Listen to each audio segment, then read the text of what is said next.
tivemos aí os plantões no início do ano e hoje definitivamente a nossa programação volta ao normal, com as palestras. Então a gente tem sempre segundas com o Evangelho, as quartas Livro dos Espíritos e terças-feiras também durante o dia das 14 às 16h tem sessão aqui. E aí eu queria só agradecer a presença do Marcos hoje, né, que ele vai falar sobre os itens de 1 a 7 do capítulo 21 do livro do Evangelho segundo o Espiritismo. Ele vai falar um pouco sobre os seguintes tópicos, né? Conhece-se a árvore pelo seu fruto, a missão dos profetas, prodígios dos falsos profetas e não acrediteis em todos os espíritos. A palestra de hoje, então você conseguir avançar. Agradeço pela presença. Também lembrar que a gente, esse período de recesso, a gente reservou para fazer algumas melhorias aqui no CIAL, então a gente fez alguns reparos de pintura, estamos trocando aqui a parte do nosso telhado. Em breve a nova placa, já vi que lá dentro já está bem bonito, a nova placa que está aqui da frente. Enfim, outras pequenas melhorias que a gente depois vai comunicar com mais calma para os frequentadores, tá bom? Também um aviso para que a gente possa continuar fazendo as nossas melhorias para a casa, né, com as pessoas que já são, que já contribuem com a casa, que de alguma forma ajudam. Também é sempre importante que a gente reforçar essa necessidade dos frequentadores para que o nosso trabalho também possa continuar e para a nossa melhoria dos nossos projetos também, tá? Então, antes de passar a palavra para o Marcos, você vai fazer eu vou fazer a abertura. Obrigado, gente. Obrigado. Boa noite mais uma vez, né? Então, com alegria nós retomamos e vamos entrando em sintonia com essa espiritualidade amiga da casa, nosso patrão, Antônio de Oliveira, e todos os benfeitores espirituais que congregam no trabalho, nos sustentando, nos dando alicerce para o êxito desses trabalhos. Hoje a presença do nosso irmão Marcos, que possa ser envolvido por essa espiritualidade amiga, que os ensinamentos trazidos por ele através do Evangelho de Jesus encontre acesso aos nossos corações, aos nossos pensamentos. Pai nosso que estais nos céus, santificado seja o seu nome. Venha a nós o vosso reino, seja feita a sua vontade, assim na terra como nos céus. O nosso cada dia nos dai hoje, perdoai as nossas ofensas, na medida que nos perdoa aqueles que nos têm ofendido. Não nos deixes cair em tentações, mas livrai-nos de todo perigo e mal, porque só teu reino, o poder e a glória para todos sempre. Seja bem-vindo, Marcos, fique à vontade.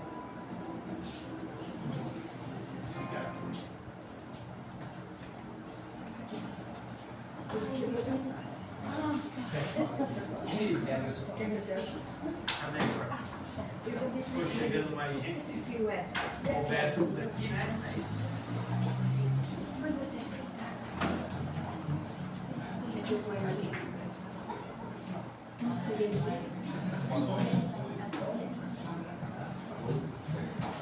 Boa noite a todos, uma alegria muito grande para mim estar mais uma vez aqui e me sinto honrado. Eu sabia que era a primeira reunião deste ano, né? A volta. A volta, depois do recesso, né?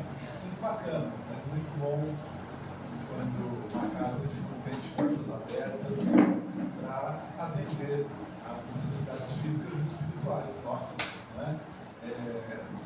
Como o Mauro falou, nós vamos continuar então o estudo do Evangelho segundo o Espiritismo. Essa é uma prática muito interessante que o Centro Espírita Antônio de Oliveira tem, né? Às segundas-feiras o Evangelho segundo o Espiritismo e às quartas-feiras o Livro dos Espíritos. São duas obras fundamentais, né? Para quem quer entender a doutrina espírita. E o Evangelho segundo o Espiritismo particularmente, eu acho que é um dos melhores livros que a gente tem, independente de religião, não é? É um dos melhores livros porque ele vai tratar especificamente das lições morais que Jesus nos trouxe. E o CEAL, então, vem trazendo essas lições numa sequência. Hoje temos o início do capítulo 21, que tem por título Falsos Cristos e Falsos Profetas, e são vários tópicos, né? Vou começar lendo o trechinho original aqui do Evangelho de Lucas, né? Para a gente não perder nenhum detalhe, aí eu vou fazer o meu comentário, tá? Então, no Evangelho de Lucas, capítulo 6, está relatado o seguinte: Jesus estava ensinando os seus seguidores e ele fala assim: porque não é boa a árvore que dá maus frutos, nem uma árvore a que dá bons frutos, porquanto cada árvore é conhecida pelo seu fruto. Porque nem os homens colhem figos dos espinheiros, nem dos abrolhos vindimam uvas. Abrolho é a mesma coisa que espinheiro, tá? O homem bom, do bom tesouro do seu coração, tira o bem, e o homem mau, do mau tesouro, tira o mal. Porque do que está cheio o coração, disso é que fala a boca. Jesus insere esse ensinamento com essa frase. Por quê? Porque está cheio o coração, disso é que fala a boca. A boa árvore se conhece pelos bons frutos. É impossível a gente ir numa plantação de alho e querer comer laranja. Não que alho seja ruim, é que a gente não consegue colher aquilo que não semeia, não é verdade? Então, a pessoa que semeia coisas boas é como se fosse uma boa árvore. Ela dá bons frutos e ela é reconhecida por isso. E ao contrário, aquele que semeia coisas ruins, que semeia discórdia, que promove a desunião, que incita a briga, esse daí então vai ser reconhecido pelos maus frutos da sua sementeira. A sua colheita vai ser tão ruim quanto foi a sua sementeira. Jesus diz que o homem bom tira as coisas boas do seu coração. Os lábios falam aquilo que nós temos dentro do coração. Por que eu disse que essa é importante, essa última frase que Jesus falou? O Espiritismo, ele tem uma característica muito boa para a humanidade, que é a de nos convidar à transformação. Eu ouvi outro dia, recentemente, ontem, domingo, eu ouvi isso ontem. Ontem eu vi uma palestra do Tadeu de Araxá, não sei se vocês conhecem, uma pessoa riquíssima de algo, não é? A gente trabalha as pessoas pela alma, né? Ontem foi aniversário da Casa Transitória Fabiano de Cristo, que é mantida pela Federação Espírita de São Paulo, e o Tadeu palestrou lá, eu fui participar da comemoração, e aí o Tadeu disse o seguinte: é errado as pessoas dizerem que elas vão se modificar. Por quê? Porque uma coisa que é modificada, ela pode se modificar de novo. Ele deu um exemplo assim: se você pega uma mesa e põe ela daqui para lá, você mudou essa mesa de lugar. No final do dia, você pode mudar de novo ela para cá. Então, para o ser humano, não é modificar-se que a gente deve buscar, mas a gente deve buscar a transformação. Se a pessoa se transforma, aí sim, ela não volta mais atrás, porque ela se transformou. E o Espiritismo, ele tem essa proposta de nos ajudar a nos transformarmos em pessoas melhores. E dentro dessa transformação de pessoas melhores, nós vamos adquirindo bons hábitos, nós vamos adquirindo boas maneiras morais, e com isso nós damos bons frutos. O nosso lado vai falar daquilo de bom que nós temos no coração. O título desse capítulo é Falsos Cristos e Falsos Profetas. E a gente, o que é um profeta? O profeta é aquele que faz uma predição, né? E lá na Antiguidade, no Antigo Testamento, tem vários exemplos de profetas entre os judeus, que previram inclusive a vinda de Jesus. Então, o falso profeta é aquele que vai falar de coisas que não sabe, que vai inventar as coisas. Para a nossa comparação, a transformação que o Espiritismo propõe para as pessoas, eu vou contar uma historinha para vocês, para a gente ilustrar o seguinte: às vezes, as pessoas acham que os grandes missionários da Terra são aqueles que provocam grandes transformações ou que fazem grandes obras. Isso é fantástico, é muito bom, não é? Então, nós temos um missionário, por exemplo, como o nosso queridíssimo Francisco Cândido Xavier, um missionário como o queridíssimo Divaldo Pereira Franco, e saindo do Espiritismo, uma missionária como Maria Teresa de Calcutá, a nossa querida irmã Dulce, da Bahia, que são ícones da Igreja Católica, mas que também desempenharam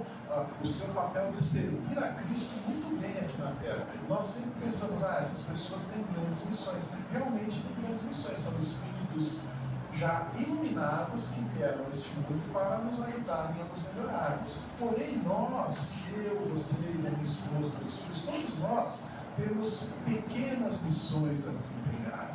E aí que o Espiritismo vai nos ajudar na transformação.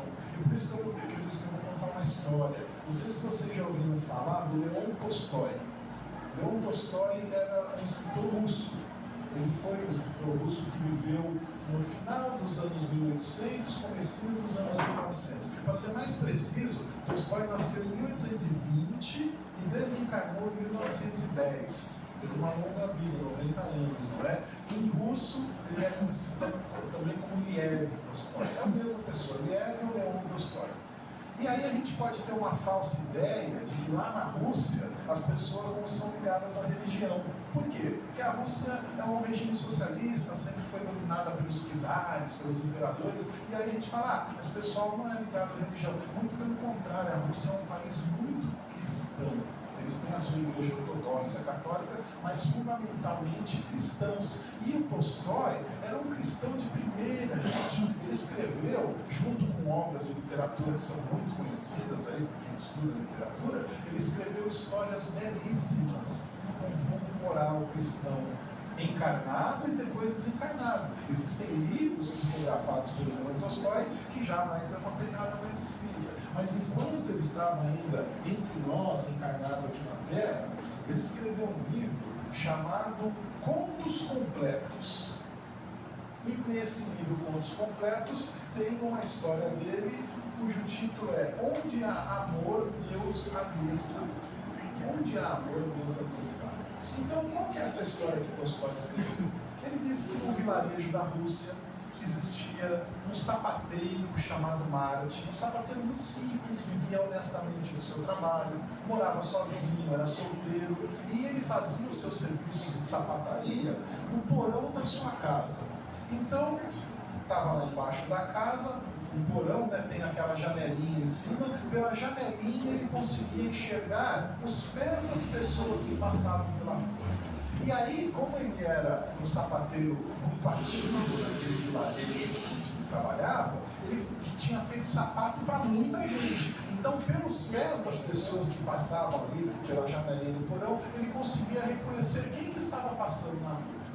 Então, ele, cristão fervoroso, o Martin, o Leon Tolstói também era, mas o Martin, sapateiro cristão fervoroso, interrompeu o seu trabalho numa determinada hora para a sua leitura diária do Evangelho. Pegou o Evangelho, começou a ler, começou a refletir, e ele leu uma passagem do Evangelho onde estava escrito que Jesus foi jantar na casa de alguém. Ele não diz qual passagem é essa, a gente pode imaginar onde que Jesus foi jantar. Jesus foi jantar, por exemplo, na casa de Zaqueu, não é? Ele fala para Zaqueu, desce da árvore depressa e hoje eu vou jantar na sua casa, não é? Então, aí o Tolstói, o Martin Sapateiro, ficou pensando assim, puxa vida, né? Se Jesus dissesse que viria jantar na minha casa, o que eu faria? Como será que eu me comportaria? E naquela época, 1800 e tanto, não existia energia elétrica, a luz da lamparina, aquele ambiente meio escuro, o Martin Sapateiro ficou meio com sono de estar lendo ali e tal, e adormeceu. Né? Em cima da mesa mesmo ali no Evangelho. Quando ele adormeceu, ele ouviu alguém chamando assim, Martin, Martin. E aí ele acorda, né? Espantado, porque ele estava sozinho no porão, e ele fala, quem que está aí? E ele falou, Martin, amanhã eu virei na sua casa. E pronto. E ele desperta e, ué, será que foi um sonho? Será que não foi um sonho? Eu estava pensando, né? O que eu faria se Jesus viesse na minha casa? Será que Jesus me avisou que amanhã vem na minha casa? O sapateiro pensou. E com esse tipo de sonho, então, com esse tipo de desejo, quem que não gostaria de receber Jesus em casa, não é? O sapateiro adormece, acorda no dia seguinte e vai trabalhar. Com aquela ideia, né? Será que Jesus vem na minha casa hoje? E está trabalhando, fazendo seus sapatos, botando uma meia sola, né? Aquele serviço de sapateiro, né? E olhando no vidrinho ali daquela janelinha do porão, e aí ele reconhece que o velho conhecido dele, né, que já tinha feito sapatos com ele, estava ali caminhando na rua com uma pá, na Rússia neva, né? E aí ele pegava a pá e estava limpando a rua, pegava a pá e estava limpando a rua, num esforço muito grande. E aquela pessoa já tinha uma certa idade. Aí o sapateiro sai do seu porão, abre a porta e fala para o seu amigo assim, vem tomar um chá quente aqui, porque está muito frio aí fora, né? Está muito cansado, está limpando a rua. E aí aquele senhor fica muito agradecido, entra na casa do Martin Sapateiro, toma o chá, conversa um pouquinho, na hora que ele vai embora, ele diz, Deus te abençoe, eu estava tão cansado, eu não sei se eu ia aguentar o frio sem esse chazinho quente que você me ofereceu. Ah, que isso, tudo bem, volte mais vezes, não. Martin desce para o porão, continua trabalhando nos sapatos, olha pelo vidrinho daqui a pouco e vê uma camponesa, essa ele não conhecia. Ele viu sapatos assim, falou, eu nunca fiz esse sapato, né? Aí ele vai ver na janela quem quer, vê uma camponesa com um bebê no colo, completamente sem agasalhos, nem ela nem o bebê. Ele fica muito condoído daquela situação, sobe para sua sala, abre a porta, chama a camponesa para dentro, diz, vem cá, você vai morrer de frio, está nevando, né? Aí ele oferece uma sopa quente para ela. A camponesa, até emocionada, não é? Chora, e aí se aconchega numa poltrona, o Martin a cobre com um cobertor, cobre o bebezinho também, elas descansam durante algumas horas ali, e quando acordam, então o Martin oferece um casaco, um cachecol, um gorro, e elas deixam ele embora então agasalhadas, e elas falam, Deus te pague, nós iríamos morrer de frio, meu bebê não aguentaria esse frio, e ela vai embora. O Martin desce no porão, continua trabalhando com sapatos, e aí o nosso terceiro personagem, que a história já vai indo por fim, né? Ele vê na rua sapatos que ele conhecia. De quem eram aqueles sapatos? Era de uma vendedora de maçã. E por algum motivo a vendedora de maçã se desentendeu lá com uma criança que pegou uma maçã, não pagou, e estavam brigando, ela queria bater no menino. Aí o Martin vai correndo lá para fora e fala, não precisa brigar, o que aconteceu? Não quer maçã, não sei o que. Ele resolveu aquele mal entendido, o menino pediu desculpa para a vendedora de maçã, a maçã falou, tá bom, também fui muito grosseira, não devia, estava nervosa e tal, você me perdoa, ficaram todos bem, olharam para o Martin, olha, Deus te abençoe, se não fosse você, a gente podia estar brigando, se estapeando aqui. E aí o Martin entra em casa, não é? E fica pensando, puxa, ontem eu ouvi aquela voz dizendo, amanhã eu vou te visitar, mas ninguém veio me visitar hoje. Eu que tive que ir para a rua toda hora para resolver esses problemas, dar um chá para um amigo, agasalhar a camponesa e o bebê, separar essa briga. Será que significava aquela voz que eu ouvi?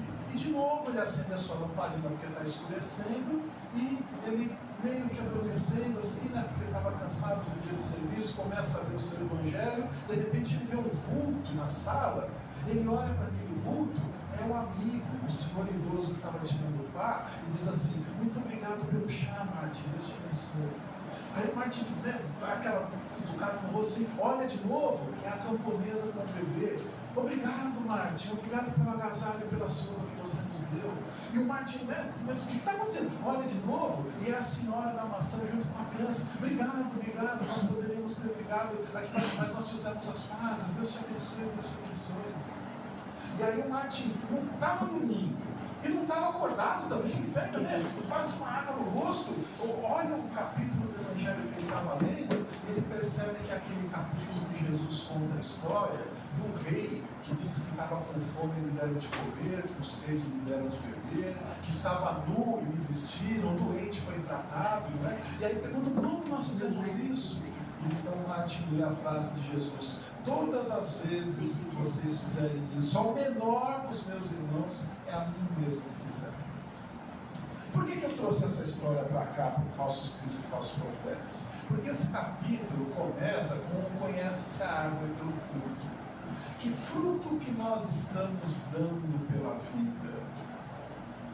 O que nós temos semeado por onde passamos?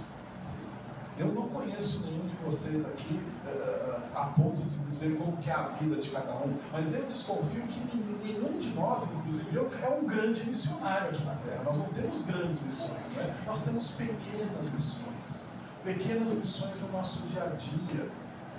Precisamos nos dar bem com os nossos familiares. Precisamos aprender a tolerância, a paciência e a compreensão para com aqueles que vivem conosco no mesmo lar, debaixo do mesmo teto. Precisamos aprender a conviver harmoniosamente no nosso ambiente de trabalho.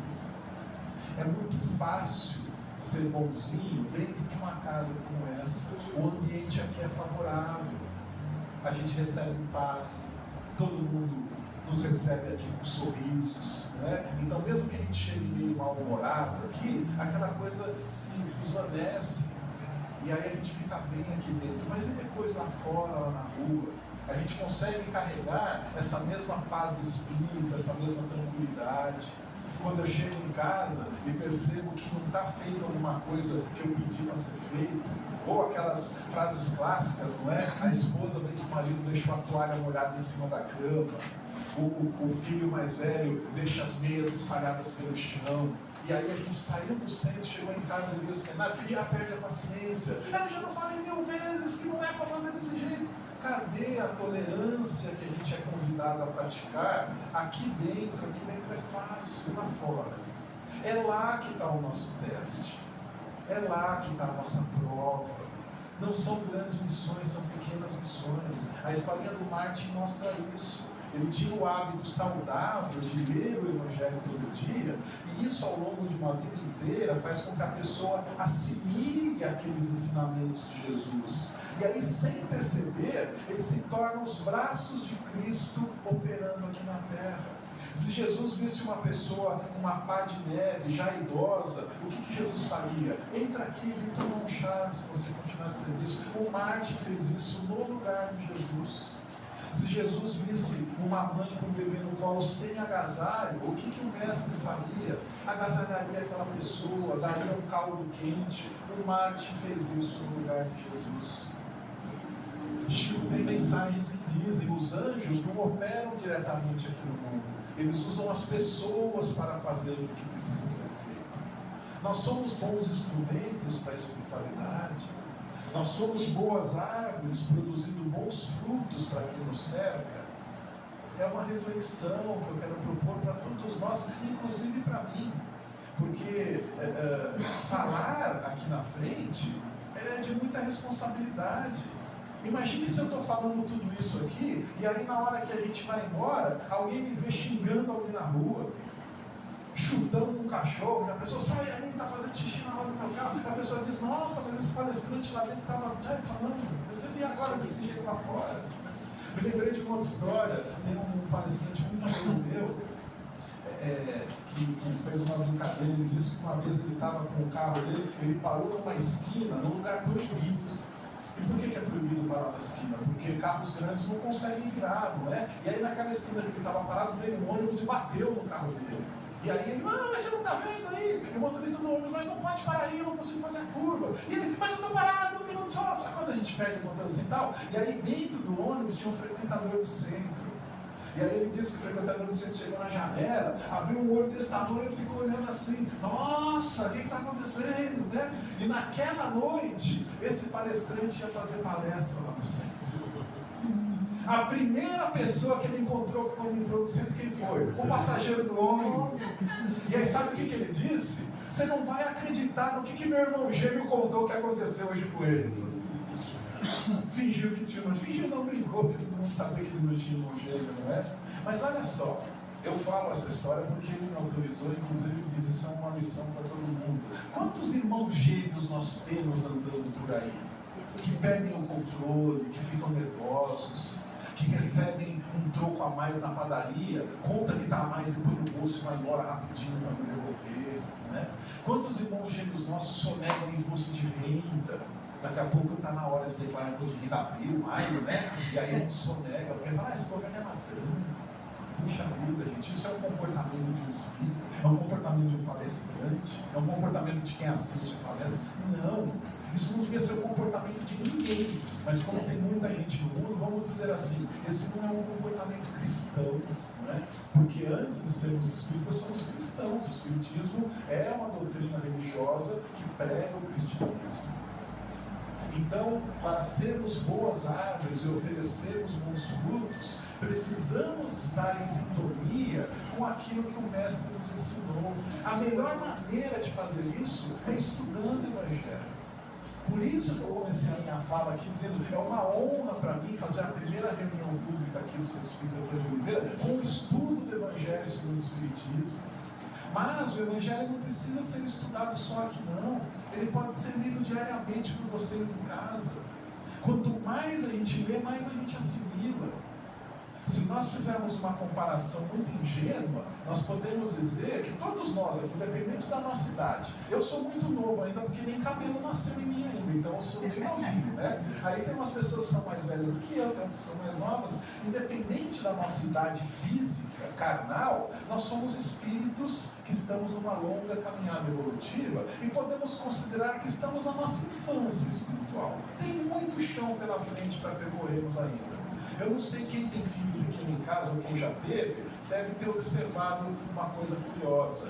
A criança assiste o mesmo desenho inúmeras vezes, dezenas de vezes. Ela assiste tantas vezes o mesmo desenho que chega um ponto que ela sabe a fala do personagem. E ela completa aquela fala daquele personagem. A repetição faz com que ela aprenda o diálogo que tem no desenho. O estudo constante do Evangelho, a leitura diária do Evangelho, faz com que nós assimilemos sem percebermos aquele conteúdo que está lá. Ler o Evangelho é uma bênção. Ah, Marcos, eu não tenho tempo para ler o Evangelho. Eu trabalho tanto. Olha, eu suei hoje para conseguir chegar às 8 horas aqui no centro. Parabéns, parabéns para todos nós que estamos aqui. Não é? Realmente, algumas pessoas se esforçam bastante e até digo mais, a espiritualidade negativa, aquela que não quer a nossa melhoria, atrapalha e faz, né, confusão para a gente chegar aqui. Então, quem chegou, parabéns. É muito bom estar aqui. Tá? Nos outros dias que vocês não vêm aqui, eu não tenho tempo. Eu tenho que chegar em casa, eu lavo roupa, eu faço comida, eu faço roupa, eu estou cansado, eu sento no sofá, nem ligo a televisão e durmo. Tá bom. Aí eu vou fazer uma provocaçãozinha para vocês aqui. Todo mundo tem celular, né? Por mais cansado que a gente esteja, a gente não abre o celular lá e de repente começa a fazer com o dedinho assim, ou assim, né? Vai. Quanto tempo passa? 2 horas. 2 horas, o Naldo está dizendo. Tem gente que fica 40 minutos, tem gente que fica 3 horas, né? O dia inteiro. Tem gente que fica o dia inteiro. Precisa parar de olhar o celular? Não, mas divide o teu tempo. Pega 20 minutinhos do teu tempo e lê o Evangelho em vez de estar lendo o celular. 20 minutos, gente. Vamos fazer uma continha rápida? Quando eu era criança, o pessoal falava assim, vamos fazer uma conta de padaria. Hoje o pessoal não usa mais essa expressão, né? O que é a conta de padaria? Aquela que a gente faz rápido de cabeça e tal. 20 minutos vezes 6 dias dá 120 minutos. O que são 6 dias? De segunda a sábado, eu estou dando domingo de folga para vocês. Né? 120 minutos são 2 horas por semana. Se a gente pegar 2 horas por semana para estudar qualquer coisa, inclusive o Evangelho, uma língua estrangeira, um curso de matemática, literatura, medicina, qualquer coisa que a gente queira, 2 horas por semana. Um ano tem 52 semanas. Nós estaremos estudando mais de 150 horas por ano aquilo que nós resolvemos estudar 20 minutos por dia. Vocês acham que depois de estudar alguma coisa 150 horas, você não vai ter assimilado nada? Em um ano de leitura diária de 20 minutos do Evangelho, você fica um expert no Evangelho. E aí aquilo passa a fazer parte da sua vida, passa a ser um comportamento natural seu, a bondade flui de você. A paciência surge em situações que você não esperava. Chico era assim, não é? As pessoas chegavam perto dele e sentiam aquela energia, aquela aura tremenda.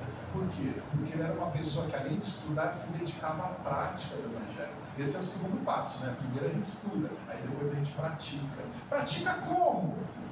Desse jeito que o sapateiro fazia aqui, socorrendo quem está do nosso lado, tendo boa vontade com nossos amigos. Às vezes eu estou lá no meu trabalho, eu vejo que o outro está se esforçando, não consegue fazer um negócio, o computador travou e tal. E aí quando ele olha para mim assim, com aquele rosto desesperado, eu vi o rosto, né? Opa, não é pedir ajuda não, né?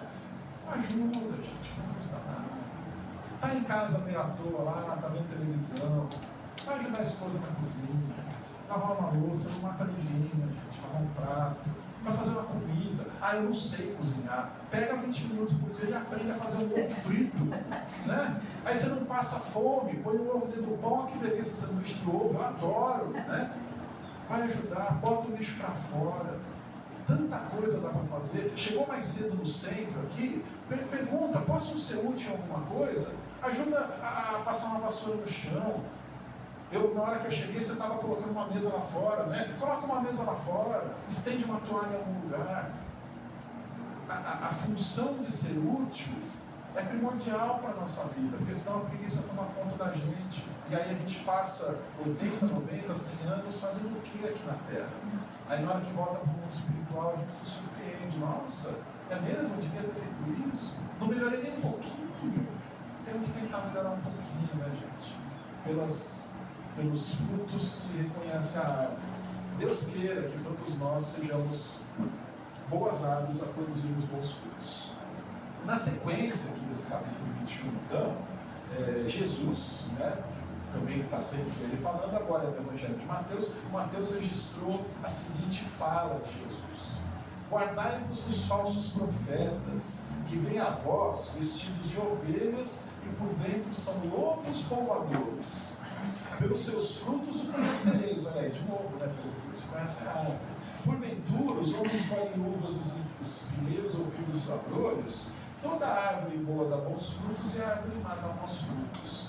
Não pode a árvore boa dar maus frutos, nem a árvore má dar bons frutos. Toda árvore que não dá bons frutos será cortada e lançada no fogo. Assim, pois, pelos seus frutos os conhecereis. Guardai-vos dos falsos profetas, que vêm a vós vestidos de ovelhas e por dentro são lobos roubadores. A gente não tem intenção nenhuma de falar mal de outra religião, não é? Mas é uma coisa muito notória que algumas linhas religiosas exploram os seus fiéis. São lobos em pele de cordeiro, em pele de ovelha, não é? Eles usam a religião, usam a palavra de Deus para roubar, é uma palavra forte, né? Mas para pedir insistentemente o dízimo, o donativo, daquela coisa e tal. Né? Não precisa citar ninguém, né? É fulano, é tal. Não precisa, vocês devem conhecer o que eu estou falando. Inclusive, a gente tem que tomar cuidado para dentro do Espiritismo não acontecer isso também. Porque o Espiritismo não é uma doutrina de pessoas perfeitas. O Espiritismo é perfeito. A sua base filosófica, porque foi enviada pelos espíritos superiores. Mas quem que mexe com o Espiritismo no dia a dia aqui? Homens falíveis, homens e mulheres, homens no sentido de humanidade. Só levantar a mão, alguma coisa? Na internet, eu estava mexendo no Instagram ontem, e tem um rapaz da doutrina espírita que recebe cartas psicografadas, né, das pessoas. Aí, tipo assim, ela envia mensagem. Aí, eu não sei o que dá, mas ele cobra um valor por isso. Olha aí só. você pega por mensagem, você manda um nome e a data do falecimento, né? E já tem que mandar o valor também para poder, para dizer que vai receber uma mensagem psicografada da pessoa, do seu ente querido. Vocês também falam que é espírito e às vezes nem é, né? Não, nem Como é. que você chama? Márcia. A Márcia falou uma coisa que eu ia comentar mais pra frente. A gente está no item 3 e isso que ela falou está lá no item 6, mas eu já vou pro item 6 aqui para a gente comentar, porque foi muito bom você falar isso, tá? No Evangelho de João está escrito assim: caríssimos, não acreditei em todos os espíritos, mas provai se os espíritos são de Deus, porque são muitos os falsos profetas que se levantam no mundo. A pessoa que busca uma mensagem psicografada, obviamente está fragilizada, está querendo notícias, está querendo a certeza de que aquele ente querido, que já não habita mais a Terra, continua vivo no plano espiritual, não é? Não vamos julgar essa pessoa que você falou, que vive pela internet, que cobra para dar mensagem psicografada, porque de repente é até alguém com boa intenção. Só que, de repente, muito pobrezinho, não tem dinheiro para comprar papel, não tem dinheiro para comprar caneta, ele acha que é justo cobrar. Não é, não pode. Não é? Na hora que a gente estuda o Espiritismo, a mediunidade, o livro dos médios, os Espíritos nos aconselham: dedique à mediunidade o tempo que você puder dedicar, porque você tem a tua vida prática para cumprir as suas obrigações. A gente precisa trabalhar aqui na Terra. Seria muito bom se eu chegasse lá no mercado e dissesse assim: eu preciso de café. Café dá uma nota, né? Café. E aí o atendente do mercado desse um cafezinho pra gente lá. Não é assim. Ele dá, mas a gente tem que dar alguma coisa em troca. Passar um cartão, dar uma nota de dinheiro, né? É uma troca. O dinheiro no mundo é necessário. Então, a gente tem que dedicar à mediunidade o tempo disponível para ela. Porque se eu preciso trabalhar para sustentar minha casa, minha família, eu não posso cobrar pela mediunidade. Quando isso começa a acontecer, os bons espíritos se afastam. E aí, hoje em dia, é muito fácil você conseguir informações. Todo mundo coloca tudo na internet. Você manda lá para uma pessoa mal intencionada o nome e a data de falecimento de uma pessoa querida sua, ele busca no Facebook, busca no Instagram, né? Se bobear, joga o nome, aparece até o CPF da pessoa lá. E aí, a pessoa monta uma história, colhe informações, com dados pessoais, viaja, vê uma foto lá na viagem, e aí escreve uma carta assim, lembra quando a gente foi lá para Praia Grande, não sei o que lá, e aí o outro recebe a carta e fala, nossa, mas é ele, né? Eu nem falei pro médico que a gente foi para Praia Grande, mas o médico pesquisou, né, gente? Então, psicografia é bom, é real, é ótimo, é realíssima, mas tem que ter um lugar de confiança para ir buscar uma psicografia, tá? Tem que ter um lugar de confiança. Por quê? Né? De novo a fala aqui, ó. Não acreditei em todos os espíritos. A gente vive numa fase do mundo de transformação. A doutrina espírita ensina que alguns companheiros nossos estão recebendo sua última oportunidade de se redimirem aqui na Terra. Às vezes, esses nossos irmãos ficaram desencarnados por séculos. Eles ainda têm um pensamento lá de 1300, 1500, quando era normal você passar o outro para trás, você não respeitar a vida ou a propriedade do outro. E aí eles reencarnam agora pela misericórdia divina para tentarem se adequar a essa transformação do mundo. Então essas pessoas têm muito vivas nela o desejo de enganar o outro. Ah, eu vou me dar bem aqui, ele que se dane depois. Né? Então nós temos que tomar muito cuidado com isso. Tem que buscar psicografia, quem quer pode buscar à vontade, mas vai em local sério. A casa é filiada à Federação Espírita do Estado de São Paulo, né? Ótimo. Busquem trabalhos que são filiadas à FESP, à USE, não é? Que é a União das Sociedades Espíritas aqui em São Paulo também. São casas idôneas. Ah, Marcos, então eu conheço uma casa ali que minha filiada não é para ir lá? Não, não estou dizendo isso. Às vezes a casa não é filiada a nenhuma instituição por motivos particulares ali, mas é uma excelente casa. Como que a gente vai saber se a casa é boa ou não? Pelos frutos. Conhece-se a boa árvore pelos bons frutos. O que uma casa espírita faz? Cobra para psicografia? Não. Faz algum tipo de cobrança indireta. Olha, você pode fazer um tratamento aqui, você vem toda segunda-feira para receber passe, mas quando você vier, você traz 1 quilo de arroz aí para a gente. É uma cobrança. Ela pode pedir, porque a casa espírita tem a sua obra social, toda a casa espírita tem a sua obra social, que não é feita de graça, né, gente? Até mesmo o copo que a gente toma água ali, é pago esse copo. Tem conta de luz para pagar. Olha que gostoso que está aqui com esse ventilador, né? Aí já pensou se o Wagner não paga a conta de luz, a Enel vem aí e corta tudo, a gente já está no escuro, já está sem microfone e passando calor. Se alguém ficasse aqui no meu vídeo, né? Já está passando calor aqui dentro. Então a casa espírita tem despesas. Essas despesas precisam ser honradas através de contribuições diversas. Os trabalhadores da casa podem pagar uma mensalidade voluntariamente. Ah, se você não pagar a mensalidade, você não pode trabalhar aqui na casa. Está errado. Olha, quem puder, pague, vai ajudar a gente. Quem puder ajudar com uma cesta básica, ótimo. Quem não puder, não tem obrigação nenhuma. Né?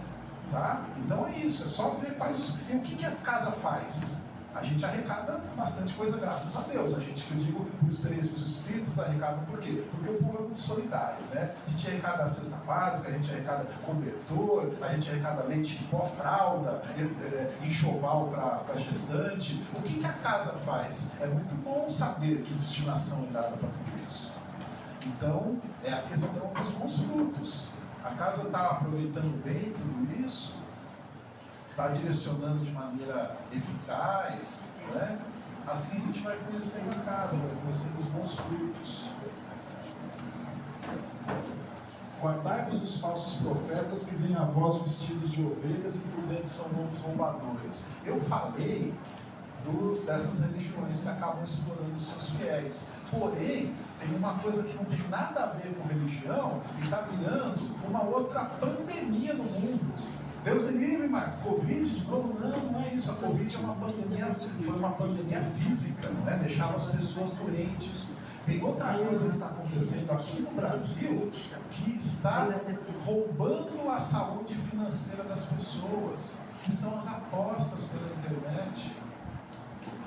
Existem inúmeros sites de apostas que são propagandeados por lobos em pele de cordeiro. É um artista famoso, é um cantor conhecido, é aquela modelo não sei o que lá, aquele jogador de futebol. De novo, gente, não estou julgando ninguém, eu estou dando exemplos aleatoriamente, tá? Mas aí se eu tenho um ídolo no futebol, e eu vejo que ele está lá, aposte em tal negócio. Ele aposta, não aposta nada. Ele está sendo pago para falar aquilo. É um lobo em pele de cordeiro. A gente tem que tomar cuidado com tudo isso. Milagre não existe, gente. Por que eu estou falando isso para vocês? Eu sou professor, né? Professor de ensino médio. Então, eu lido ali com adolescentes de 14, 15, 16 anos, às vezes até 18. E esses meninos são descabeçados, né? Não, eu vou apostar. Olha, eu coloquei R$50 e ganhei 100. É uma ilusão, gente. Você está mexendo com o teu celular, é um programa aquilo. Você acha que eu falo isso para eles, né? Até numa linguagem meio feia, mas eu digo assim: você acha que o cara ia ser burro de programar alguma coisa que ele vai perder dinheiro? Quem perde dinheiro é quem joga. Ah, mas eu ganhei. Você ganhou na primeira, na segunda, na terceira. Como é que pesca peixe grande? A gente tem algum pescador aqui? Ninguém pesca? Não, o senhor pesca ou não? Não, né, mas já devem ter visto isso. A gente não joga a linha e aí o peixe diz, você dá um puxão nele. Não é? Por quê? Porque senão a linha arrebenta. O que você faz? Você vai cansando o peixe, você dá mais linha. Aí ele vai, aí você recolhe um pouquinho o carretel. Aí daqui a pouco você solta de novo. O peixe vai, aí você recolhe o carretel. Você faz isso, até cansar o peixe. O que é cansar o peixe nesse exemplo que eu estou dando? É a aposta. O menino vai lá, o menino adulto, não é? Aposto 50 ganhou. Aposto 100 que ganhou 200. Aposto 200, vai todo empolgado e tal. Eu vou botar 1000 aqui, porque eu estou só ganhando, ele bota 1000 de mérito. É lógico que vai acontecer isso. É óbvio, gente, que vai acontecer isso. Falsos profetas estão propagandeando o sucesso, que no nosso mundo o sucesso é medido pelo que a gente tem e não pelo que a gente é. Se você está com uma roupa bacana, se você dirige um carro de milhares de reais, se você tem um celular último tipo, se você mora numa casa fabulosa, esse cara aí é bem sucedido. Será? E o que ele é, o que ele faz, os frutos que ele distribui? O sapateiro Martin era bem sucedido. Era uma pessoa muito simples, mas ele sabia conviver com seus irmãos. Temos que tomar cuidado para não cairmos nesses golpes dos falsos profetas. Continuando aqui, a gente vai encontrar aí já não é a passagem do Evangelho dos 4 evangelistas, Mateus, Marcos, Lucas e João, é uma explicação de Kardec, né? Ele diz que é muito comum as pessoas procurarem o Espiritismo, até meio no sentido de que a Márcia falou, né? Para ver algum fenômeno, né? Tem gente que gosta. Existia antigamente no Espiritismo muita sessão de materialização. Já pensou que coisa fantástica? Eu queria ver também, né? A gente fica aqui concentrado, diminui um pouquinho a luz e tal, e aí o espírito se materializa aqui.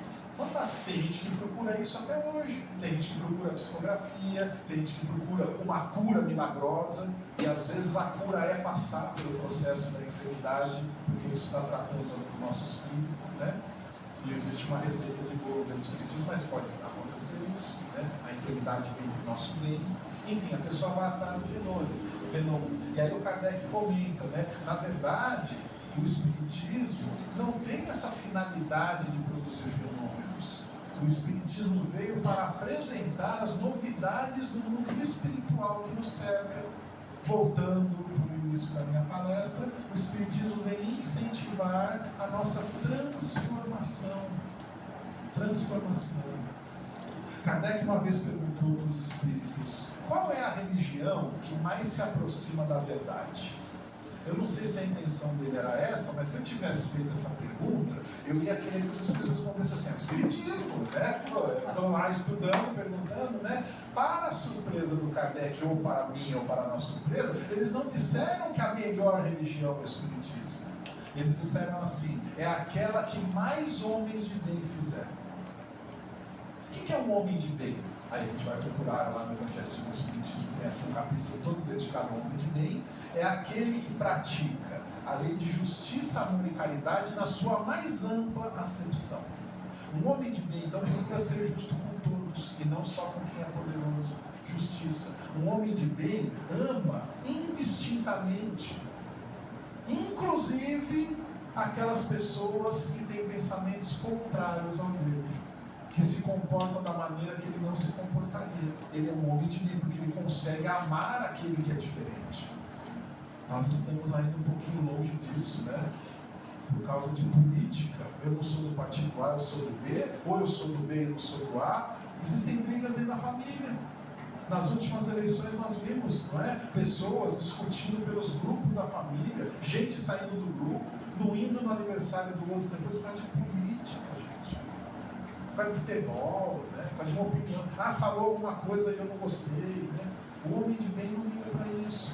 O homem de bem ama na sua mais ampla acepção. Sabe perdoar, sabe compreender, sabe tolerar. Justiça, amor e caridade na sua mais ampla acepção. O que é a caridade? É só enfiar a mão no bolso e dar uma moeda? É uma caridade boa. Às vezes a pessoa está precisando de dinheiro, você oferece um recurso para ela. Não pode dar dinheiro, ela dá um sanduíche.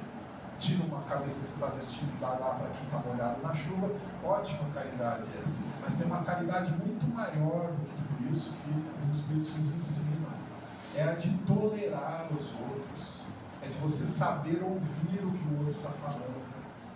Volto a falar do telefone celular. A gente vive num mundo hoje que numa mesma sala dentro da casa, 4 pessoas da mesma família, cada um está com o seu aparelho na mão e fica ali sem falar um com o outro. A caridade seria alguém pegar e comentar alguma coisa e o outro, pelo menos, levantar os olhos da tela do celular e prestar atenção no que o seu companheiro está falando, no que seu pai, no que seu filho está falando. Senão a gente fica à mercê das telas do celular. E isso é muito ruim, né, gente? A gente vai se afastando do mundo real e vai se deixando envolver pelo mundo virtual. Para caminhar para o final, então, já que eu já falei do não acreditei em todos os espíritos, né? Eu vou insistir um pouquinho nessa questão da gente semear boas sementes para colher bons frutos. Vou contar uma historinha para vocês. Vou tomar um banho de água antes.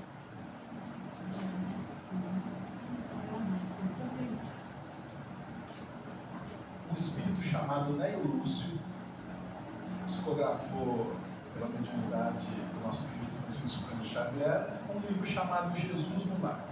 E nesse livro Jesus no Lar tem uma história contada pelo Nélio Lúcio com o título de A Serva Escandalizada. O que essa história conta? Uma mulher, uma senhora, muito devota, muito a fim de praticar os ensinamentos de Jesus, se desdobra durante o sono, porque isso acontece com a gente, né? Quando a gente dorme, o nosso espírito pode visitar outros lugares e tal. Aí vou abrir um parênteses na história aqui. Que lugar que nosso espírito visita? Aquele mesmo lugar que a gente estava pensando quando estava acordado, né? Então olha a importância da gente saber se preparar para dormir. Tomar um leite morno, né? Tomar um banho, dar uma relaxada, ouvir uma música agradável, não? Foi 2, 3 vezes. 2, 3 vezes. Ouvir uma música agradável, né? Aí a gente vai dormir com uma certa harmonia mental.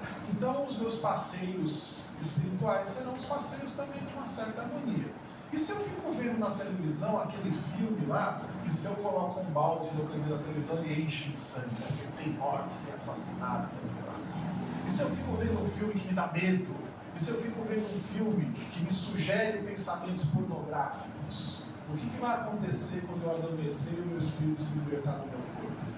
Eu vou encontrar com espíritos que estavam gostando daquele tipo de programação, com espíritos pervertidos, com espíritos maldosos, enfim. Aí a gente acorda suando, ai, tipo, acho que foi aquela coxinha que eu comi, né?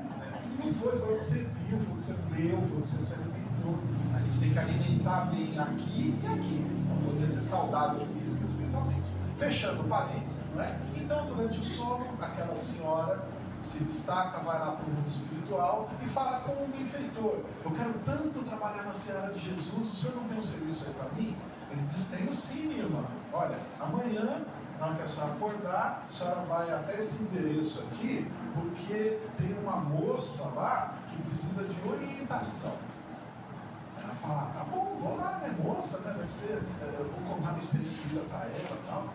Aí na noite seguinte ela volta perto daquele benfeitor, ele fala: e aí, conseguiu resolver o caso da moça? Ela falou: não consegui. Por que não conseguiu? Porque na hora que eu cheguei lá, estava tendo uma festa, e era daquelas festas que estavam aquelas músicas de linguagem própria, a moça estava quase nua, dançando daquele jeito ali e tal. Eu não tive nem coragem de chegar perto dela. Aí o benfeitor pega e fala assim, bom, deixa eu ver se eu tenho outro serviço aqui para você. Aí ele procura lá, né? Vamos imaginar que ele tem um catálogo com uma ficha, né? Procura uma ficha, esse daqui, acho que você vai conseguir ajudar, né? Olha só, essa senhora está muito doente, está quase desencarnando. E aí eu queria que você fosse ajudar lá, dar um apoio para o marido, tá, né? Tá bom, eu vou. Aí ela vai, né? No dia seguinte ela volta, e o benfeitor conseguiu resolver aquela situação? Eu falo assim, não consegui. Por que você não conseguiu? Porque na hora que eu me aproximei da casa, eu não cheguei nem a visitar a doente. Eu estava tão animada, estava levando ali uma revista para a gente ler junto, estava algum docinho para ela comer e tudo. Mas quando eu me aproximei da casa, eu vi o marido dela combinando com uma pessoa suspeita deles fazerem um ato legal, eles iam fazer um crime de roubar uma casa naquela noite. Imagina se eu vou entrar na casa de um ladrão.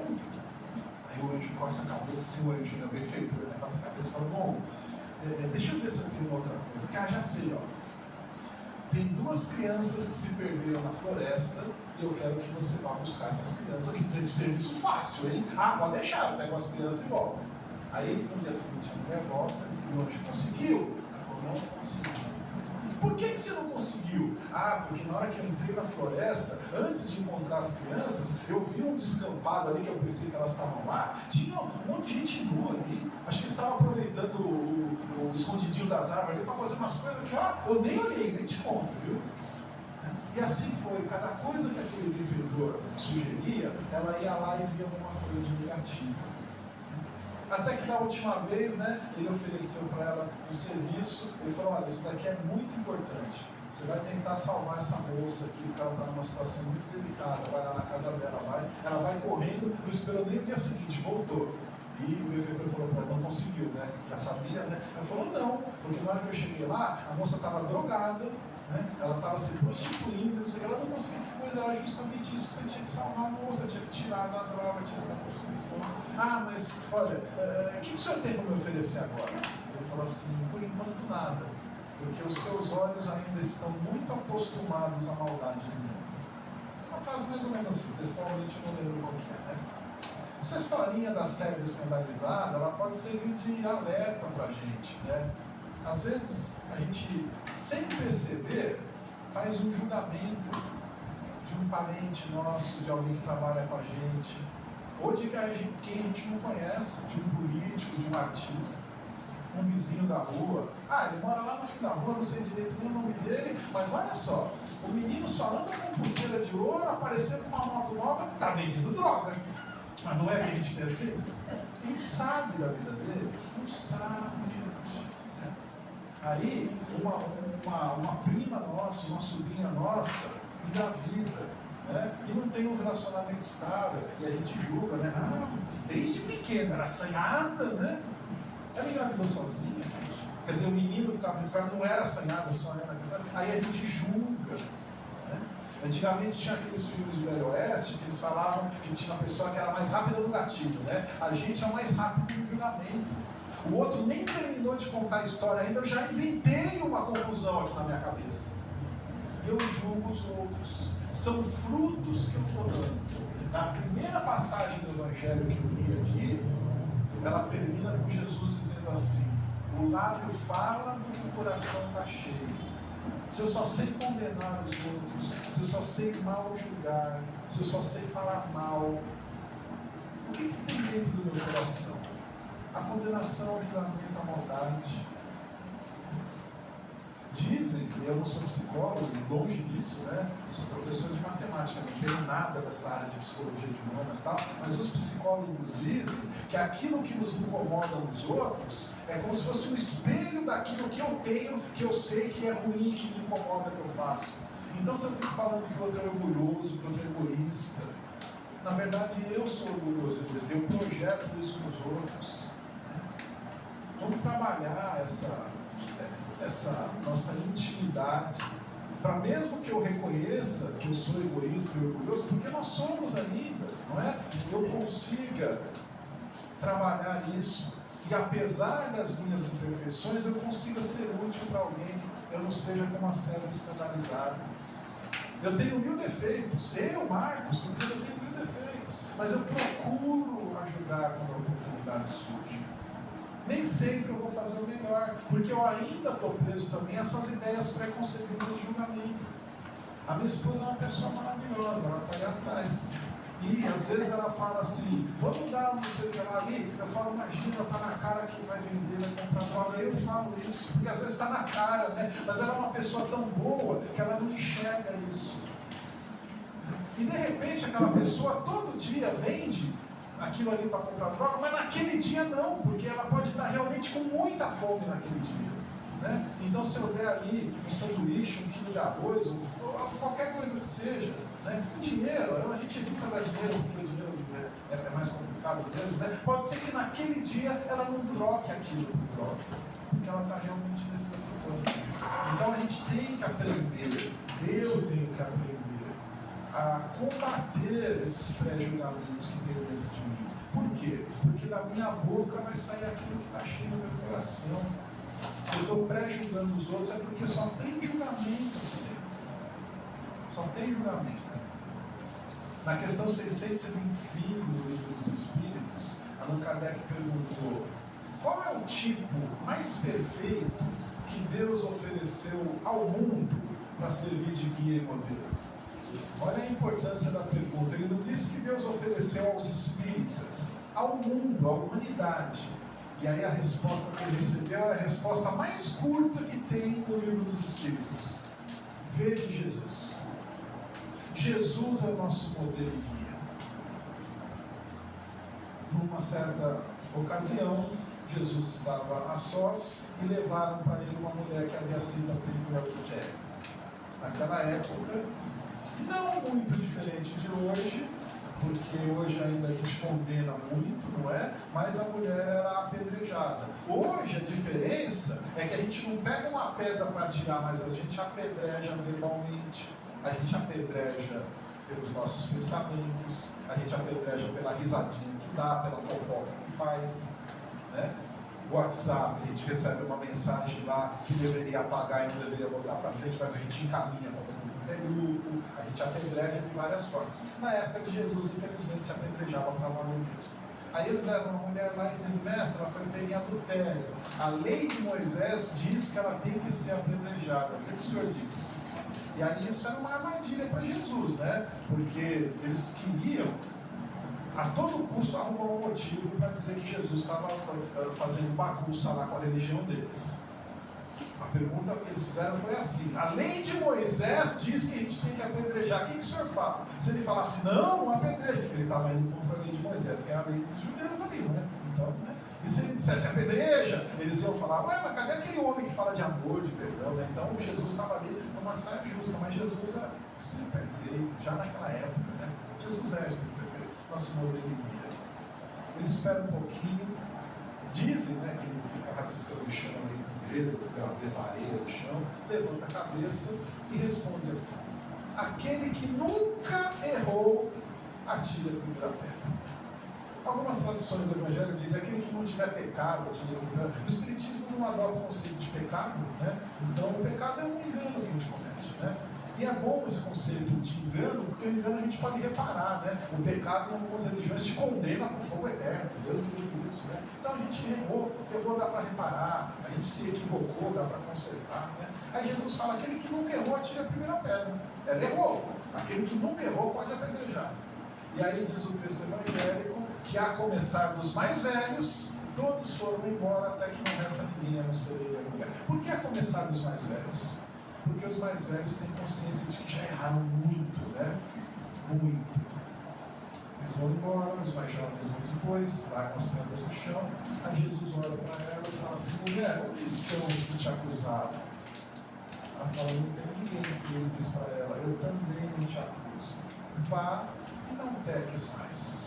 O que é esse vai e não peques mais que Jesus falou várias vezes quando curava alguém também, né? É um convite à transformação na vida. Não faça mais o que você estava fazendo antes, senão a sua vida vai continuar do mesmo jeito que estava antes. Se a gente tem maus hábitos e adoece por causa disso, e é curado por Jesus ou não, ou por um médico ou por um remédio, e continua fazendo aquilo, não dá certo, né, gente? Imagine que alguém infarta, né? Está lá com a veia entupida, aí escapa, né? Foi no médico, cirurgia, cateterismo, stent, coração molinha, ele transa lá, beleza, volta para casa, qual que é o prato que ele come? Linguiça, bacon, né? Vamos comemorar que eu estou vivo. Né? Vai ter outro infarto no dia seguinte. Né? Não pode, tem que mudar, né, gente? Tem que transformar os hábitos e os comportamentos. Então, se nós ainda identificamos dentro de nós hábitos que precisam ser renovados, vícios morais que nós temos, que precisam ser substituídos por virtudes, batalhemos nisso, nos esforcemos para isso, para que a nossa boca fale do que está cheio no nosso coração e que esse falar seja bons frutos vindos de uma boa árvore que está começando a germinar, começando a nascer e crescer dentro de cada um de nós. Essa é a reflexão que a gente propõe hoje. Tá bom o horário? Eu não sei como é que continua. Tá joia? Se quiser, fala um pouco mais, não tem problema. A gente pede então, para que todo mundo reflita bastante. Eu acho que de tudo que eu falei aqui, ficam alguns pontos que merecem ser relembrados quando a gente voltar para casa. A história do sapateiro, né? A gente pode ser útil de mil maneiras possíveis, em qualquer lugar que a gente estiver. Eu falei da minha esposa, eu vou falar uma outra frase que ela tem anotadinha ali, acho que é no Instagram dela: floresça onde Deus te colocar, é isso? Onde Deus te plantou, floresça onde Deus te plantou. Né? Às vezes a gente fala, mas onde eu estou aqui não dá para fazer nada. Olha a serva escandalizada, dá, sempre dá para fazer alguma coisa. Floresça onde Deus te plantou. A história do Martin é boa para ser relembrada, mas eu acho que a mais importante é a questão da leitura do Evangelho, gente. Né? O Espiritismo incentiva a gente a fazer o Evangelho no lar, né? Uma vez por semana. Uma vez por semana é o oficial, vamos dizer assim. A gente coloca lá uma jarrinha d'água para ser frutificada, faz com a família, se os outros quiserem participar ou não. Né? Uma vez por semana, oficial, no mesmo horário sempre. Para quê? Para os bons espíritos saberem que naquele horário eles podem ir na nossa casa, que a gente vai estar lá, orando, água para frutificar, etc. Mas independente desse Evangelho no lar, leiam o Evangelho todos os dias. Leiam. 20 minutinhos. Gente, eu vou dizer para vocês, mal não vai fazer. Pelo contrário, vai fazer um bem tremendo, tremendo.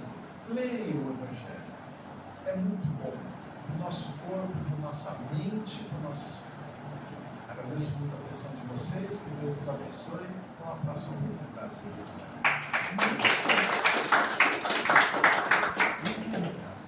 A gente vai ter a segunda parte agora para quem puder. Tá?